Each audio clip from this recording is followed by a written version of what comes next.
Sarah always cherished the calm and steadiness in her life. She preferred to start her mornings with a leisurely walk down the quiet lanes of the nearby park, where she could feed the ducks and enjoy the peace of the early hours. Unlike others who rushed to work, Sarah would leave her house early, taking the scenic route along the pond, savoring the sight of the water lilies and the vibrant colors of the sky. It was her little daily ritual, a moment of tranquility before the hustle and bustle of the day began. Her friends often teased her about her old-fashioned ways. "You're like a lady from the 19th century, Sarah," the friend Rachel would joke. "You fit right in with those Victorian women, strolling with parasols and embroidering in your drawing room." Sarah would laugh and agree, secretly enjoying the idea of living in a simpler, more genteel era. But lately, life had started to shift in ways that unsettled her. The news of her grandmother's passing had brought a strange, uneasy feeling. Despite barely knowing her, Sarah was named in the will, and soon she would have to face whatever inheritance awaited her. She found herself caught between the peace she so valued and the looming changes that seemed ready to disrupt it. The letter from the lawyer had arrived just a few days ago, informing Sarah of the upcoming reading of her grandmother's will. Sarah felt a pang of guilt as she read it. She had only met her grandmother a handful of times. The woman was distant, both emotionally and geographically. Her grandmother, Elena, had always lived in the heart of New York, far from the quiet suburban life Sarah led. Their interactions had been brief and formal, filled with an air of awkwardness. Elena had always seemed more interested in her business dealings and social circles than in family. Despite the coldness that had marked their relationship, Elena had named Sarah in her will. The lawyer's letter was brief, but it was clear. Sarah was a beneficiary, and she would soon find out exactly what that entailed. Yet, instead of excitement, Sarah felt an unsettling mix of anxiety and discomfort. She didn't mourn her grandmother's passing in the way one might expect. There was no deep sorrow, only a vague sadness for a woman she barely knew. Sarah confided these feelings to Rachel over coffee. "I feel like I should be more upset," she admitted, staring down at her cup. "But honestly, I barely knew her. It feels strange to be inheriting something from someone I had so little connection with." Rachel waved a hand dismissively. "You're being too hard on yourself. You didn't have a relationship with her, so it's natural you wouldn't feel a deep loss. But hey, maybe this inheritance will be something good. Think of it as a gift from the universe." Sarah tried to adopt Rachel's carefree attitude, but a nagging doubt lingered. What if this inheritance came with strings attached? What if it brought complications she wasn't ready to face? The unease grew stronger each day as the date of the will reading approached. Her husband, James, was less than sympathetic when she brought it up one evening. "You're overthinking this," he said, barely looking up from his laptop. "It's just some old lady's money. Take it, be grateful, and move on." His words stung more than Sarah wanted to admit. They revealed a lack of understanding that had been creeping into their marriage for some time. She had always been more introspective, more sensitive to the nuances of life, while James was pragmatic to a fault. It was a difference that had drawn them together initially, but now seemed to push them apart. As the days passed, Sarah found herself dreading the upcoming will reading. What should have been a straightforward process was becoming a source of anxiety, magnified by the growing distance she felt between herself and James. The life she had carefully curated, filled with peace and predictability, now felt like it was on the verge of being upended by forces beyond her control. The night before the will reading, Sarah sat in the dimly lit kitchen, nursing a cup of chamomile tea. Her mind buzzed with thoughts she couldn't quiet. The stillness of the house was suddenly interrupted by the sound of footsteps. Rachel had let herself in, as she often did when she knew Sarah needed company. "Couldn't sleep?" Rachel asked, sliding into the chair across from her. Sarah shook her head. "I'm just anxious. This whole situation feels so surreal. I barely knew Eleanor, and now I'm inheriting something from her. I don't even know what to expect." Rachel leaned back, studying her friend with a thoughtful expression. "You know, Sarah, not everything has to be a mystery wrapped in dread. Maybe this inheritance is just what you need. A little shake-up isn't always a bad thing." Sarah managed a weak smile. "I know you're right. It's just, James doesn't seem to care at all. He's so distant lately, and I feel like this inheritance might drive us even further apart." Rachel sighed, sympathy softening her gaze. "James has always been practical to a fault. He probably just doesn't understand why this is such a big deal for you. Men can be like that, so focused on what's right in front of them that they miss the bigger picture. Or they just don't care enough to see it," Sarah murmured, more to herself than to Rachel. Rachel reached across the table and squeezed Sarah's hand. "Look, whatever happens tomorrow, you don't have to face it alone. You've got me, and if things with James are really bothering you, maybe it's time to have a serious talk. It's better to address it now than let it fester."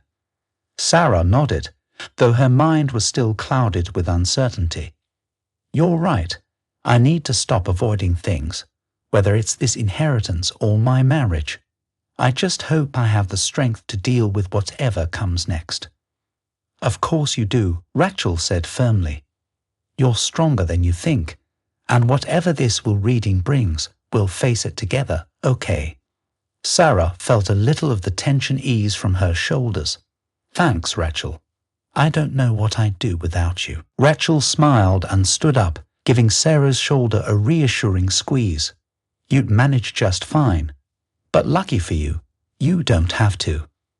After Rachel left, Sarah sat alone for a while longer, letting her friend's words sink in.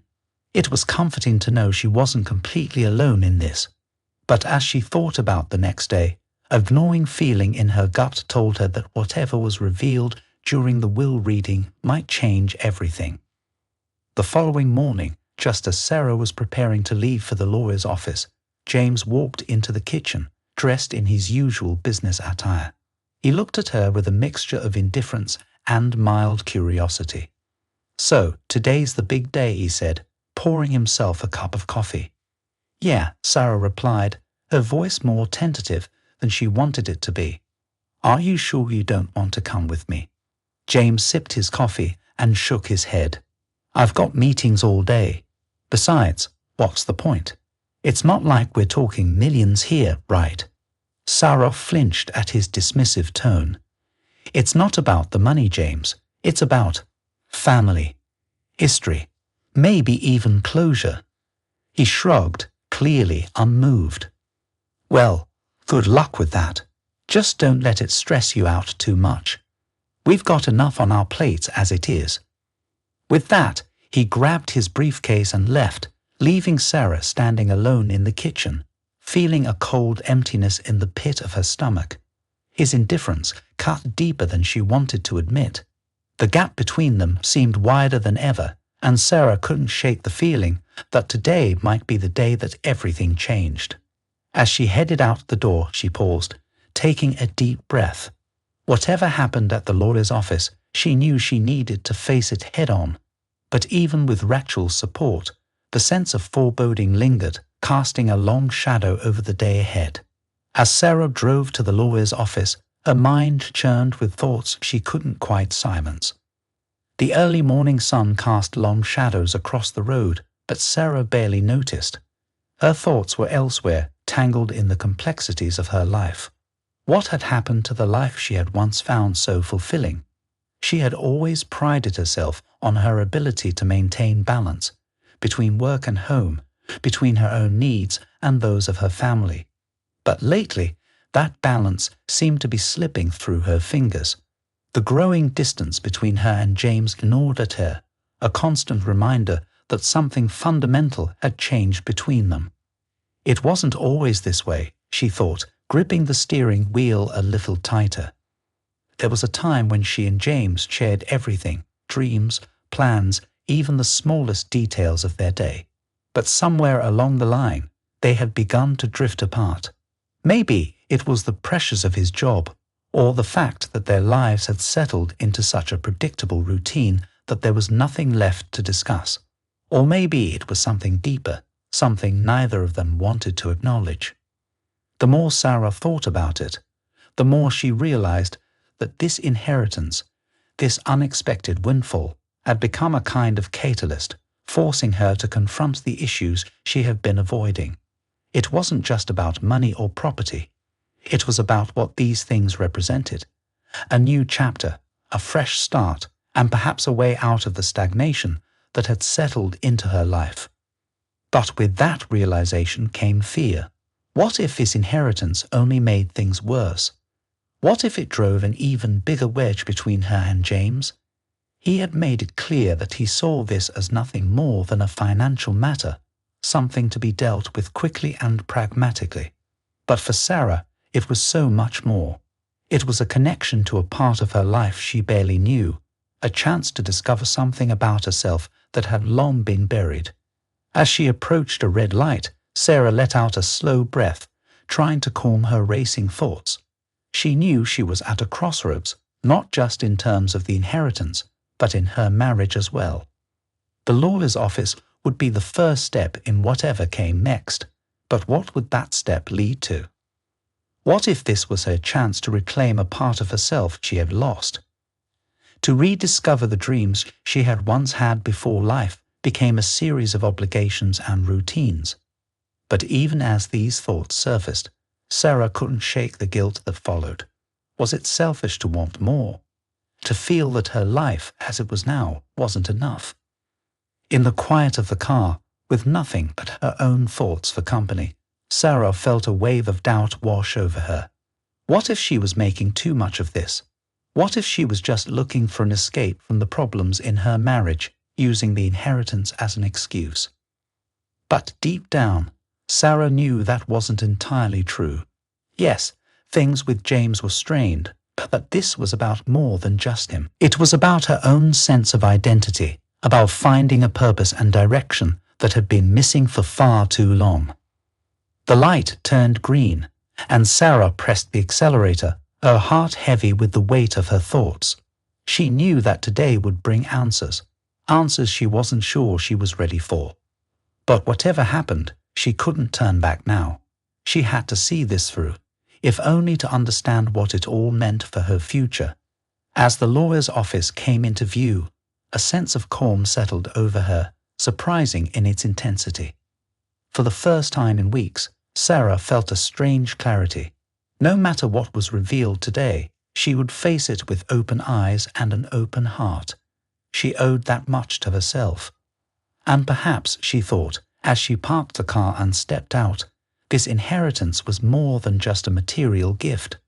Perhaps it was the key to unlocking a part of her life she had long forgotten, a part that was ready to be rediscovered. The lawyer's office was a stately building in the heart of the city, its stone facade imposing against the morning sky. Sarah hesitated at the door, her hand hovering over the handle.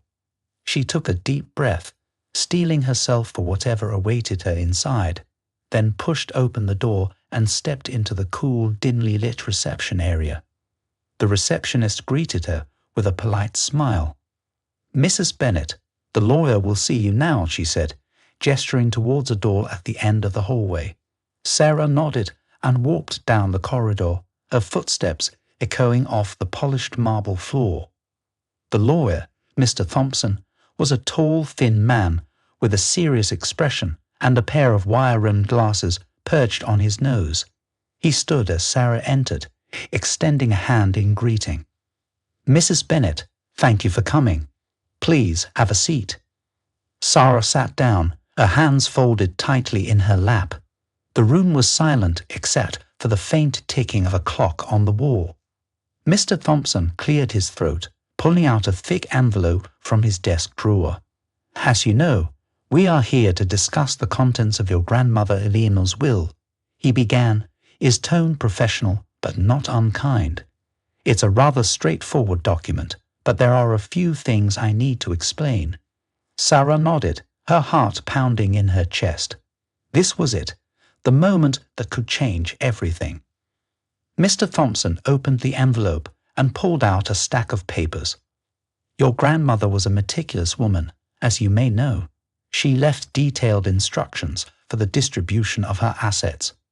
There are some smaller bequests to various charities and individuals, but the bulk of her estate, including her townhouse in New York City and a significant sum of money, has been left to you.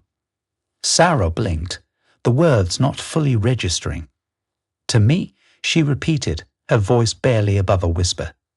Yes, Mr. Thompson confirmed. The townhouse is yours, along with a trust fund that will provide you with a substantial income for the rest of your life. Sarah felt as though the room was spinning. She had expected something, a token gesture perhaps, but this was far beyond anything she could have imagined.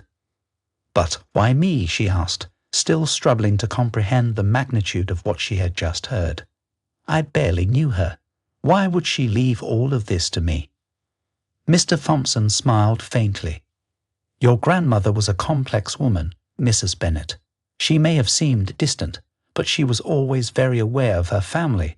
She mentioned in her will that she believed you had the potential to do great things, and she wanted to give you the resources to achieve them. Sarah's mind raced. Potential. Great things. The words felt heavy with expectation, and she wasn't sure she was ready to bear that weight. But as she sat there, trying to process what this inheritance meant, another thought crept into her mind. What would James think? He had been so dismissive, so indifferent about the whole thing. How would he react when he found out the truth, when he realized that this was not just a small windfall, but a life-altering fortune? Would it change things between them? Would it push them further apart or bring them closer together? Mr. Thompson interrupted her thoughts, pulling out another piece of paper from the file. There is one more thing, Mrs. Bennet. Your grandmother also left you a letter. She asked that you read it in private at your earliest convenience. James frowned, clearly not expecting this turn in the conversation. What are you talking about, Sarah? This could be a great opportunity for us. We could move to the city, start fresh, or even just use the money to make our lives easier here. Sarah shook her head, feeling the clarity she had found earlier return. That's just it, James. I don't want to use this money to keep living the same life. I don't want to just put a band-aid on our problems and pretend everything's fine. Because it's not fine. James stared at her, the frown deepening. Are you saying you want a divorce? Over this? Sarah took a deep breath, steadying herself. I'm saying that I need to figure out who I am and what I want, without feeling like I have to fit into the life we've built together. This inheritance, it's given me a chance to do that, to take a step back and really think about what I want my life to be. And that doesn't include me, James asked, his voice tinged with bitterness. It's not that simple, Sarah replied, her voice softening. I'm not saying there's no future for us, but I need time, James. Time to figure out what that future might look like. I've been so wrapped up in trying to maintain everything, our marriage, our home, my job, that I've lost sight of myself in the process. This is my chance to rediscover that. James looked away, his expression a mix of anger and hurt. So what now? You're just going to leave. I'm going to take some time, Sarah said firmly. I'm going to go to New York, stay in the townhouse, and see where that takes me. I'm not making any final decisions right now, but I need space to breathe, to think. For a long moment, neither of them spoke. The silence between them was heavy, filled with all the things they hadn't said to each other over the years. Finally, James nodded, though his expression was still guarded. Fine, he said, his voice flat. If that's what you need, then do it. But don't expect me to wait around forever, Sarah. We've been together a long time. I thought that meant something. It does, Sarah replied, standing up. But I need to find out what it means to me, not just what it means for us. She turned and walked towards the stairs, feeling both relief and sorrow. This wasn't the ending she had imagined, but it was the one that felt right.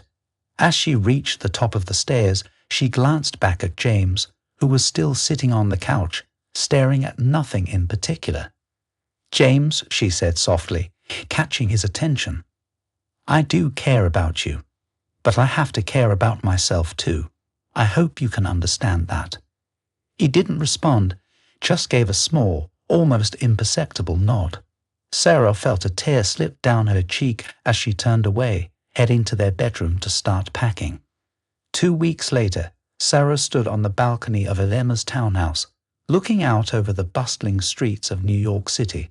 The sounds of the city were a constant hum, a far cry from the quiet suburban life she had known. But here, in this place where her grandmother had lived her own life, Sarah felt a strange sense of belonging. She had spent the past days exploring the townhouse, discovering remnants of Elena's life, books, letters, photographs. It was like piecing together a puzzle, each fragment revealing something new about the woman she had barely known. But it wasn't just Elena's life she was uncovering. In those quiet moments, alone in the big house, Sarah found herself reflecting on her own life, on the choices she had made and the ones she had yet to make. For the first time in years, she felt free to think about what she truly wanted without the weight of others' expectations. As the sun dipped below the horizon, casting a warm glow over the city, Sarah knew that this was only the beginning. The road ahead was uncertain, but it was hers to navigate. Elena had given her a gift far greater than money or property. She had given her the chance to start anew, to build a life that was truly her own. And whatever that life turned out to be, Sarah knew she would face it with courage and conviction, just as Elena had written in her letter. She wasn't the same woman she had been just weeks ago. She was stronger now, more sure of herself and her path. With a deep breath, Sarah stepped back inside the townhouse, ready to embrace whatever the future held. Weeks turned into months as Sarah settled into her new life in New York. The townhouse, once a symbol of her grandmother's mysterious and distant presence, began to feel like home. Sarah filled the rooms with her own touches, a new painting here, a cozy reading nook there, slowly transforming the space into a reflection of herself. But it wasn't just the house that changed. Sarah changed too. The solitude and freedom of her new life allowed her to reconnect with parts of herself she had long forgotten. She spent her days exploring the city, visiting art galleries, taking long walks through Central Park, and even enrolling in a creative writing class she had always wanted to take, but never had the time or confidence to pursue. The letter from Elena had become a touchstone for her, a reminder of the faith her grandmother had placed in her, even from a distance. Whenever doubt crept in, Sarah would read the letter again, letting the words reassure her that she was on the right path. One afternoon, as she was organizing some old boxes in the townhouse's attic, Sarah came across a small weathered journal. It was Elena's, filled with entries from years ago.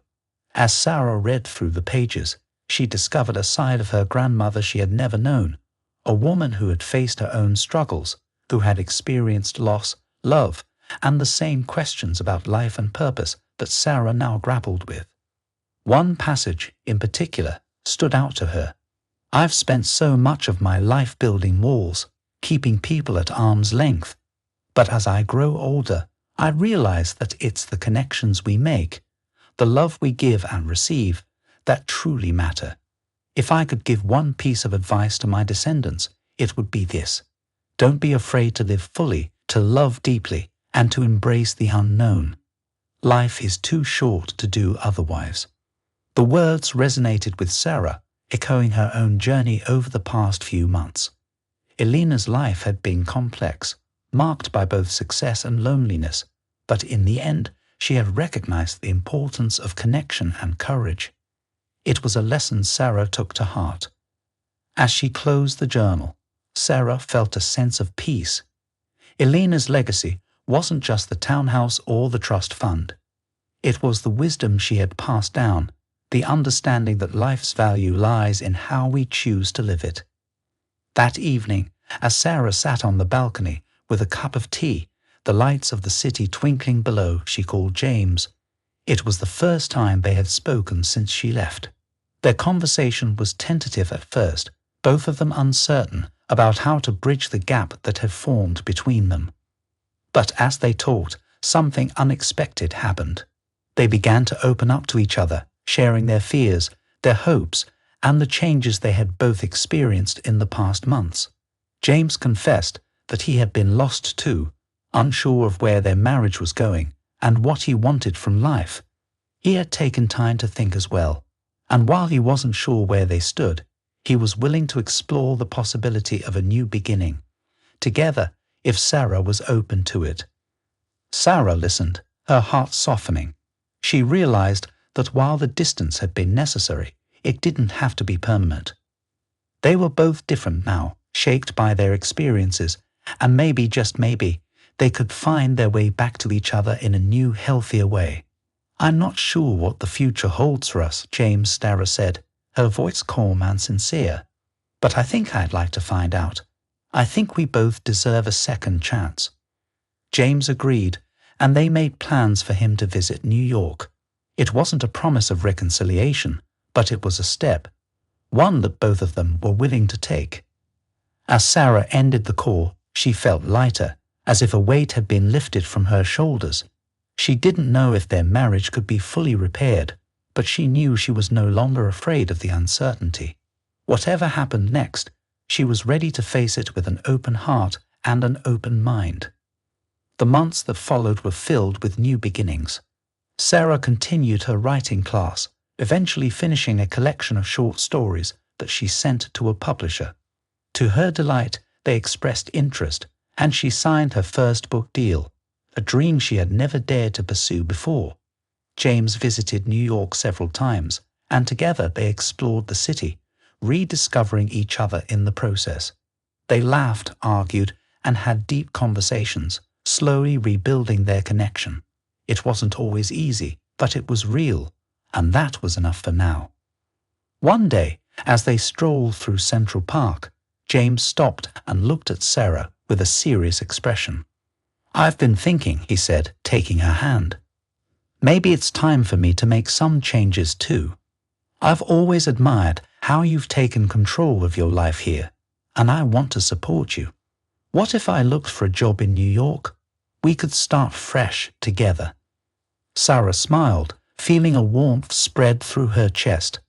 "I'd like that," she said softly. "I'd like that a lot." And so they began to build a new life, one that was different from the one they had left behind, but no less meaningful. It was a life filled with creativity, love, and the courage to embrace whatever came their way. As the seasons changed and the leaves turned golden in the crisp New York air, Sarah often thought of Elena and the journey that had brought her here. The townhouse had become more than just a home. It was a symbol of everything she had learned, of the strength she had found within herself.